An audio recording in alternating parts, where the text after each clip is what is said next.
ஆறுதல் படுத்துறதுக்கு ஒரு ஆள் அனுப்புவான். நான் இருக்கிறேன், நீ ஏன் கலப்புற, வா பார்த்துக்கலாம். இது நீங்க அவன்கிட்ட சொன்னாதான் ஆள் வரும். ஆள்கிட்ட சொன்னீங்கன்னா என்ன வரும்? ஒன்னும் வராது. அவன் பங்குக்கிற சேர்த்து செய்வான். எங்கிட்ட தானே சொன்னேன், நான் பாத்துக்கிறேன் போ, நான் பாத்துக்கிறேன் போ அப்படின்னு. என்ன பாத்துக்க போறான்னு பின்னாடி பார்த்தா தான் தெரியும். அட கடவுளே, இதுக்கு தாவப்பட்ட வந்து சொன்னாயா நானு. எனவே வினையிலிருந்து தப்பிக்கணும்னு நினைச்சீங்கன்னா ஒரே ஒரு வாய்ப்பு, அவன் காலை பிடிச்சுக்கிற தவிர்த்து வேற வாய்ப்பு. அவன்கிட்ட பேசணுங்க. அவர்கிட்ட பூசை அறையில உட்கார்ந்து பேசுங்க, சிவபூசையில பேசுங்க. மனம் விட்டு அழுங்க.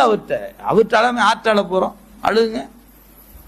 எனக்கு ஒரு நான் தேரவே கூட நீ முடிவு பண்ணிட்டியா பெருமான நீ? அவர் அப்படித்தான் கேட்கிறாரு. மாணிக்கவாசர் இப்படிலாம் உட்கார்ந்துட்டு அழுகிறான்னு படிச்சு பாருங்க. எத்தனை இடம் வேணும், ஒவ்வொரு இடங்களையும் ஒவ்வொரு விதமால கேட்கிறாரு.